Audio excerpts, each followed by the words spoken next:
एक लड़की की शादी उसकी मर्जी के खिलाफ एक सीधे साधे लड़के से की जाती है, जिसके घर में एक माँ के अलावा और कोई नहीं है। दहेज में लड़की को बहुत सारे उपहार और पैसे मिले होते हैं। लड़की किसी और लड़के से बेहद प्यार करती थी और लड़का भी। लड़की शादी होके आ गई अपने ससुराल। सुहागरात के वक्त लड़का दूध लेके आता है तो दुल्हन सवाल पूछती है अपने पति से। एक पत्नी की मर्जी के बिना पति उसको हाथ लगाए तो उसे बलात्कार कहते हैं या हक। पति ने कहा, आपको इतनी लंबी और गहरी जाने की कोई जरूरत नहीं है, बस दूध लाया हूं, पी लीजिएगा, हम सिर्फ आपको शुभ रात्रि कहने आए थे, कह के कमरे से निकल जाता है। लड़की मन मारकर रह जाती है क्योंकि लड़की चाहती थी कि झगड़ा हो ताकि मैं इस गवार से पीछा छुड़ा सकूं। है तो दुल्हन मगर घर का कोई भी काम नहीं करती, बस दिन भर ऑनलाइन रहती और न जाने किस किस से बातें करती। मगर उधर लड़के की माँ बिना शिकायत के दिन भर चूल्हा चौका से लेकर घर का सारा काम करती, मगर हर पल अपने होठों पर मुस्कुराहट लेके फिरती। लड़का एक कंपनी में छोटा सा मुलाजिम है और बेहद ही मेहनती और ईमानदार। करीब महीने भर बीत गए मगर पति पत्नी अब तक साथ नहीं सोए। वैसे लड़का बहुत शांत स्वभाव वाला था, इसलिए वह ज्यादा बातें नहीं करता था। बस खाने के वक्त अपनी पत्नी से पूछ लेता था कि कहाँ खाओगी, अपने कमरे में या हमारे साथ। और सोने से पहले डायरी लिखने की आदत थी जो वह हर रात को लिखता था। ऐसे लड़के के पास एक स्कूटी था। वह रोज बाहर जाती थी, पति के ऑफिस जाने के बाद और पति के वापस लौटते ही आ जाती थी। छुट्टी का दिन था, लड़का भी घर पे ही था, तो लड़की ने अच्छे भले खाने को भी गंदा कह के माँ को अपशब्द बोल के खाना फेंक देती है। मगर वह शांत रहने वाला उसका पति अपनी पत्नी पर हाथ उठा देता है, मगर माँ अपने बेटे को बहुत डांटती है। इधर लड़की को बहाना चाहिए था झगड़े का जो उसे मिल गया था। वह पैर पटकती हुई स्कूटी लेके निकल पड़ती है। लड़की जो रोज घर से बाहर जाती थी वह अपने प्यार से मिलने जाती थी।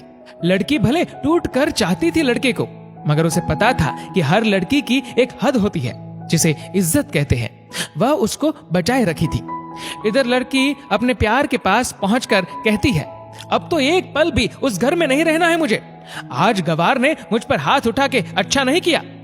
लड़की ने कहा, अरे तुमसे तो मैं कब से कहता हूँ कि भाग चलो मेरे साथ कहीं दूर, मगर तुम हो कि आजकल पे लगी रहती हो। लड़की ने कहा, शादी के दिन मैं आई थी तो तुम्हारे पास, तुम्ही ने तो लौटाया था मुझे। लड़की ने कहा, खाली हाथ कहाँ तक भागोगे, तुम ही बोलो। मैंने तो कहा था कि कुछ पैसे और गहने साथ ले लो, तुम तो खाली हाथ आई थी। आखिर दूर एक नई जगह में जिंदगी नए सिरे से शुरू करने के लिए पैसे तो चाहिए ना। लड़की ने कहा, तुम्हारे और मेरे प्यार के बारे में जानकर मेरे घर वालों ने बैंक के पासबुक, एटीएम और मेरे गहने तक रख लिए थे, तो मैं क्या लाती अपने साथ। हम दोनों मेहनत करके कमा भी तो सकते थे।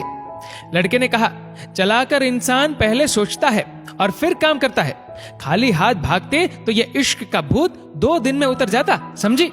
और जब भी तुम्हें छूना चाहता हूँ, बहुत नखरे हैं तुम्हारे, बस कहती हो शादी के बाद।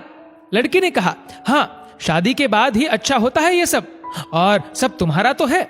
मैं आज भी एक कुंवारी लड़की हूँ, शादी करके भी आज तक उस गवार के साथ सो न सकी, क्योंकि तुम्हें ही अपना पति मान चुकी हूँ। बस तुम्हारे नाम की सिंदूर लगानी बाकी है, बस वह लगा दो, सब कुछ तुम अपनी मर्जी से करना। लड़की ने कहा, ठीक है मैं तैयार हूँ, मगर इस बार कुछ पैसे जरूर साथ लेके आना। मत सोचना हम दौलत से प्यार करते हैं, हम सिर्फ तुमसे प्यार करते हैं, बस कुछ छोटी मोटी बिजनेस के लिए पैसे चाहिए। लड़की ने कहा, उस गवार के पास कहाँ होगा पैसा, मेरे बाप से 3 लाख रुपया ऊपर से मारुति कार ली है, बस कुछ गहने हैं वह लेके आओगे आज। लड़का लड़की को होटल का पता देकर चला जाता है।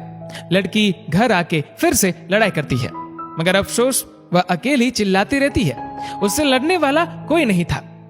रात 8 बजे लड़के का मैसेज आता है व्हाट्सएप पे कि कब आ रही हो। लड़की जवाब देती है, सब्र करो, कोई सोया नहीं है, मैं 12 बजे से पहले पहुंच जाऊंगी, क्योंकि यहाँ तुम्हारे बिना मेरी सांसें घुटती है। लड़के ने कहा, ओके जल्दी आना, मैं होटल के बाहर खड़ा रहूंगा, बाय। लड़की अपने पति को बोल देती है कि मुझे खाना नहीं चाहिए, मैंने बाहर खा लिया है, इसलिए मुझे कोई परेशान न करे। इतना कह के दरवाजा बंद करके अंदर आती है। कि पति बोलता है कि वह अलमारी से मेरी डायरी दे दो, फिर बंद करना दरवाजा, हम परेशान नहीं करेंगे। लड़की दरवाजे खोले बिना कहती है कि चाबियां दो अलमारी की। लड़के ने कहा, तुम्हारे बिस्तर के पैरों तले है चाबी। मगर लड़की दरवाजा नहीं खोलती, बल्कि जोर जोर से गाना सुनने लगती है। बाहर पति कुछ देर दरवाजा पीटता है, फिर हार कर लौट जाता है। लड़की ने बड़े जोर से गाना बजा रखा था। फिर वह अलमारी खोल के देखती है जो उसने पहली बार खोला था, क्योंकि वह अपना सामान अलग अलमारी में रखती थी। अलमारी खोलते ही हैरान रह जाती है। अलमारी में उसके अपने पासबुक, एटीएम कार्ड थे जो उसके घर वालों ने छीन के रखे थे। खोल के चेक किया तो उसमें वह पैसे भी ऐड थे जो दहेज में लड़के को मिले थे, और बहुत सारे गहने भी जो एक पेपर के साथ थे, और उसकी मिल्कियत लड़की के नाम थी। लड़की बेहद हैरान और परेशान थी। फिर उसकी नजर डायरी में पड़ती है और वह जल्दी से वह डायरी निकाल के पढ़ने लगती है। लिखा था, तुम्हारे पापा ने एक दिन मेरी माँ की जान बचाई थी अपना खून देकर। मैं अपनी माँ से बेहद प्यार करता हूँ, इसलिए मैंने झुककर आपके पापा को प्रणाम करके कहा कि आपका यह अनमोल एहसान कभी नहीं भूलूंगा। कुछ दिन बाद आपके पापा हमारे घर आए, हमारे तुम्हारे रिश्ते की बात लेकर, लेकिन उन्होंने आपकी हर बात बताई हमें कि आप एक लड़के से बेहद प्यार करती हो। आपके पापा आपकी खुशी चाहते थे, इसलिए वह पहले लड़के को जानना चाहते थे। आखिर आप अपने पापा की प्रिंसेस जो थी, और हर बाप अपने प्रिंसेस के लिए एक अच्छा ईमानदार प्रिंस चाहता है।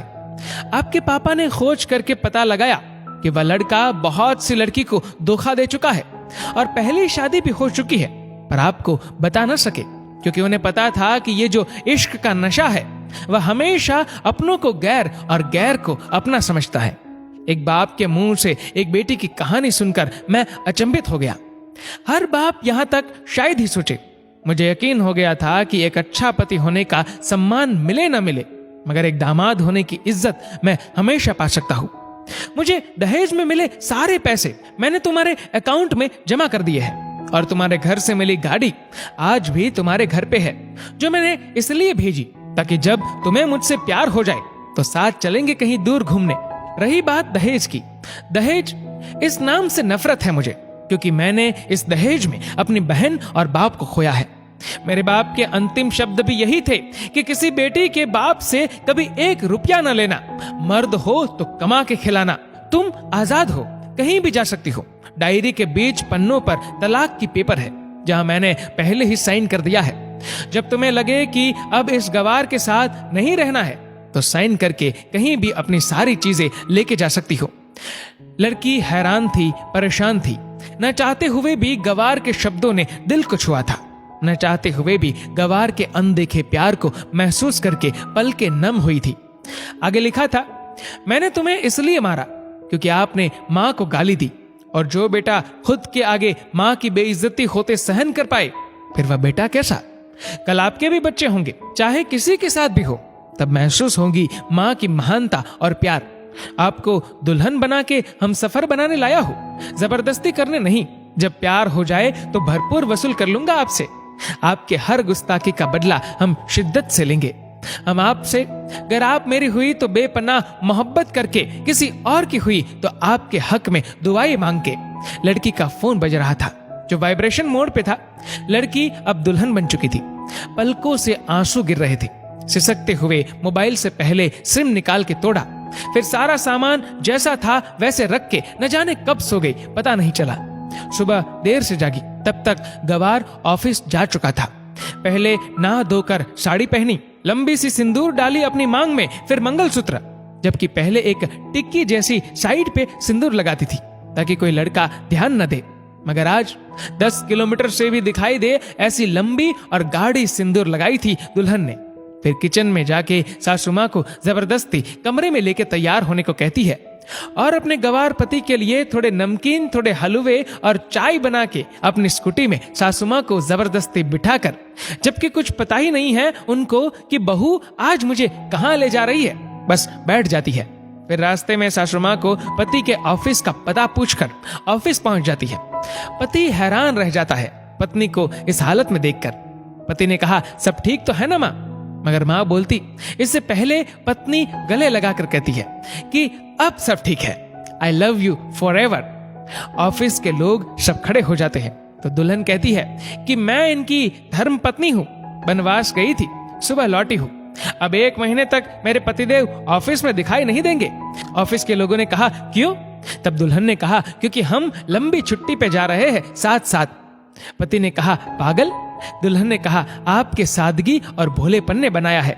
सभी लोग तालियां बजाते हैं और दुल्हन फिर से लिपट जाती है अपने गवार से, जहां से वह दोबारा कभी भी छूटना नहीं चाहती। बड़े कड़े फैसले होते हैं कभी कभी हमारे अपनों के, मगर हम समझ नहीं पाते कि हमारे अपने हमारी फिक्र खुद से ज्यादा क्यों करते हैं। माँ बाप के फैसलों का सम्मान करें, क्योंकि ये 2 ऐसे शख्स हैं जो आपको हमेशा दुनियादारी से ज्यादा प्यार करते हैं। दोस्तों, इस वीडियो को लेकर आपकी क्या राय है नीचे कमेंट करके जरूर बताएगा। और अगर आपको वीडियो अच्छा लगा हो तो इस वीडियो को लाइक करेगा, शेयर करेगा ज्यादा से ज्यादा लोगों तक। और ऐसी और भी इंस्पिरेशनल वीडियोस के लिए सब्सक्राइब करें हमारे यूट्यूब चैनल को और फेसबुक पर फॉलो करें हमारे पेज को। धन्यवाद।